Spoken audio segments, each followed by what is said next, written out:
जब आप अधिकारी बनने का सपना देखते हैं तो आपके अंदर एक स्किल डेवलप होनी बहुत आवश्यक है कि आप बहुत बड़े संदेश को बहुत छोटे शब्दों में कहें।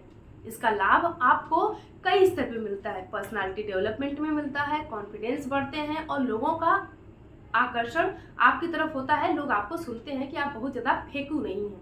ठीक है, इसके साथ दूसरा लाभ मिलता है, जब आप RO, ARO and UP PCS जैसे एग्जामिनेशन में बैठते हैं तो यहाँ प्रीलिम्स और मेंस में इससे संबंधित प्रश्न पूछे जाते हैं। आरओ, एआरओ के प्रीलिम्स के पेपर 2 यानी हिंदी में 6 टॉपिक से 10-10 प्रश्न बनेंगे। उसमें एक टॉपिक है वाक्यांश के लिए एक शब्द।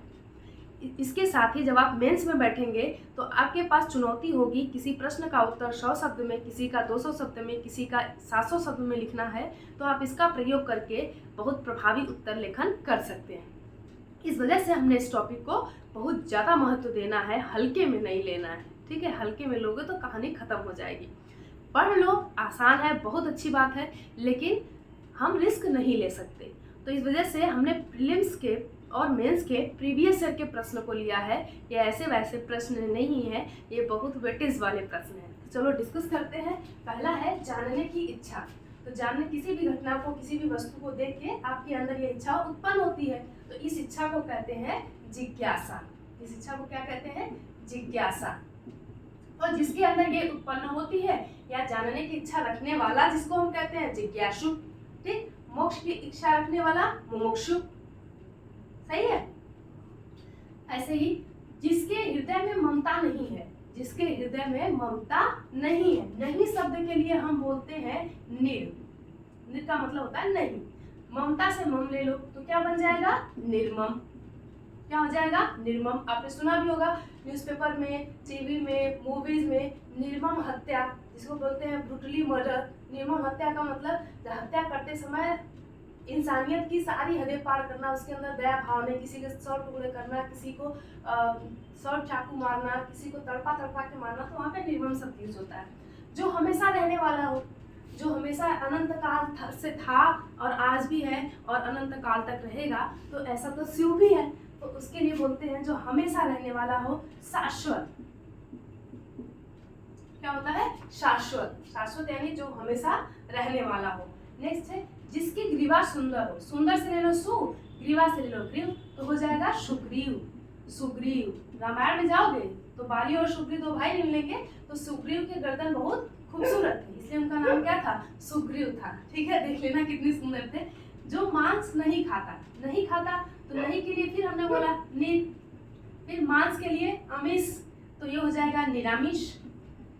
निरामिष, निरामिष यानी जो मांस नहीं खाता, और समिष यानी जो मांस खाता है, मांस को खाने वाला। जो मृत्यु के समीप हो, जो मृत्यु के समीप हो, तो इसके लिए शब्द आता है मृत प्राय। क्या आता है? मृत प्राय। जब किसी को आप देखने लगते हो तो देखने जाते हो तो उसको हाथ पैर नहीं चलता है, केवल सांसें चल रही होती हैं, तो आप जैसे कहते हो जैसे मरे हुए से लग रहे हैं, तो वही यानी मृत्यु के बहुत समीप होना, उसको बोलते हैं मृत प्राय। नेक्स्ट है जिसका कोई शत्रु न हो। जिसका कोई शत्रु न हो, उसको आप सब जानते ही हो, कौन? अजात शत्रु। अजात शत्रु। अच्छा, इतिहास में बताना जरा कि अजात शत्रु किसका नाम था? मैं बता देती हूँ, हरेक डायनेस्टी के राजा थे। अब बताना किसके उत्तराधिकारी थे, कब से कब तक थे, इनकी खास बात। जिसका कोई शत्रु न हो, अजात शत्रु। जो किए गए उपकार को नहीं मानता, यानी कोई आपके पास आया भिखमंगा बन के और आपने उसके साथ बुरे समय में उसका सहयोग किया, उसके बाद जब उसकी स्थिति सही हुई तो फिर कॉलर उठा के आपके से मिलने आ रहा है, तो इस ऐसे लोगों को बोलते हैं जो किए गए उपकार को नहीं मानता, उसको बोलते हैं कृतघ्न। कृतघ्न, एक होगा कृतघ्न। और जो किए गए उपकार को मानता है उसको बोलते हैं कृतज्ञ। कृतज्ञ। हम यहाँ पे ज्ञ बोल रहे हैं क्योंकि ये जो ज्ञ है, जिसे आप ज्ञ पढ़ते हो, ये वास्तव में स्वर रहित ज प्लस य से बनता है, इसलिए इसको पढ़ते हैं ज्ञ।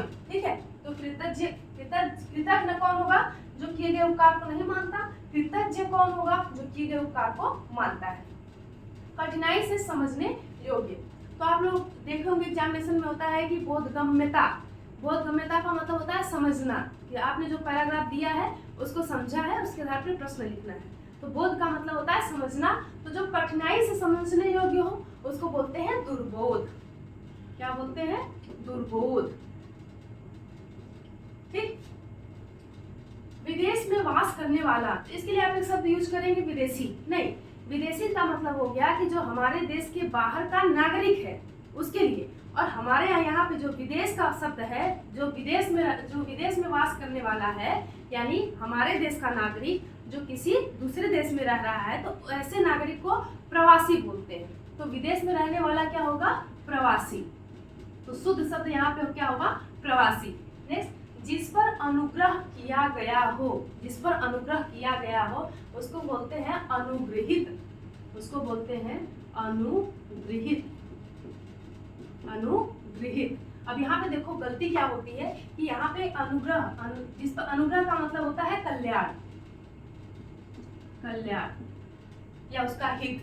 तो अनुग्रह, यहाँ पे ये वाला ग्रह लिखा है, तो आप कहोगे कि ये वाला ग्रह, ये शब्दों को शुद्ध करने में आता है। शुद्ध करने वाला एक प्रश्न बनता है ना, शब्द को और वाक्य को, तो वहां पे ये अनुग्रहित आता है। तो उसमें एक अनुग्रहित ऐसे लिखा होता है, अनुग्रहित, ये एक ऐसे लिखा होता है, तो बाकी लोग इस पे चले जाते हैं, लेकिन ये गलत है। यहाँ पे अनुग्रहित ऐसे लिखा है। ठीक। जिस पर कल्याण किया गया हो या जिस पर अनुग्रह किया गया हो क्या कहलाता है? अनुग्रहित होता है। गुरु के समीप रहने वाला, गुरु के समीप रहने वाला, इसके लिए ये बहुत इंपॉर्टेंट है, कई बार एग्जामिनेशन में पूछा जाता है। इसके लिए शब्द यूज होता है अंतेवासी। अंतेवासी जो गुरु के समीप रहता है। ठीक।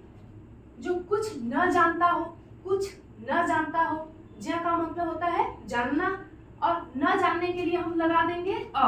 तो अ का मतलब अ किसी शब्द में जुड़ जाता है या वर्ण में, तो उसका मतलब होता है नहीं। जो कुछ नहीं जानता उसको बोलते हैं अज्ञ। जो सब कुछ जानता है उसको बोलते हैं विज्ञ। विज्ञ से ही बना है विज्ञान।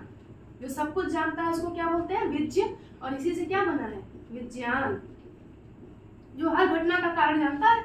ठीक। नेक्स्ट, जिसका निवारण न हो सकता हो, जिसका निवारण न हो सकता हो, यानी निवारण जैसे दुखों का निवारण होना, यानी दुख दूर करना, यानी यहाँ पे है जिसको दूर न किया जा सकता हो। इसका सेंस आपको समझना बहुत जरूरी है, तब जाके आप वाक्यांश के लिए शब्द को समझ पाओगे और बहुत जल्दी याद हो जाएगा आपको। यानी जिसको निवारण यानी दूर करना, तो जिसको दूर न किया जा सकता हो, जिसको करना बहुत ही जरूरी हो, तो उसको बोलते हैं अनिवार्य। अनिवार्य बोलते हैं, एग्जाम में रहता है ना अनिवार्य प्रश्न। नेक्स्ट, जो किसी पर अभियोग लगाए, जब भी कोई घटना होती है, झगड़े हो गए, हिंसा हो गई, तो उसमें एक व्यक्ति ऐसा होता है जो दूसरे पे आरोप लगाता है, और जिस पे आरोप लगाया वो हो गया अभियुक्त, और जो आरोप लगा रहा है वो हो गया अभियोक्ता। तो जो किसी पर अभियोग लगाए क्या हो जाएगा? अभियोक्ता। अभियोक्ता। और जिस पे आरोप लगा हो वो क्या हो जाएगा? अभियुक्त। ये भी प्रश्न बनेगा, जिस पर आरोप लगाए हो या जिस पे अभियोग लगा हो वो हो जाएगा अभियुक्त, और जो किसी पर अभियोग लगाए वो हो जाएगा अभियोक्ता। नेक्स्ट है जो अवश्य होने वाला हो, जो अवश्य होने वाला हो, इसके लिए शब्द है अवश्यंभावी। अवश्यंभावी, उसके लिए क्या शब्द है? अवश्यंभावी। अवश्य प्लस संभावी, इसके होने की संभावना 100% है, जो होने ही वाला हो।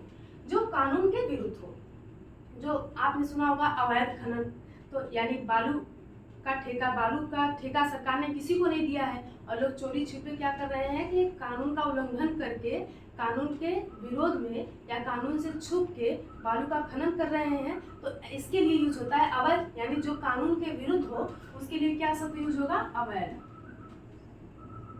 ठीक है। अवैध खनन, अवैध संबंध जो कानून के विरुद्ध हो। ठीक। यानी आपने शादी नहीं करा है और हमारे समाज के अनुसार यदि आपने, हमारे समाज का कानून है कि आप यदि संबंध बनाते हो किसी भी प्रकार से शारीरिक संबंध, तो आपको शादी करना पड़ेगा, तो इस वजह से उसको बोलते हैं क्या? अवैध संबंध। ठीक है। तो ये हो जाएगा कितने? 7 शब्द में बोलो।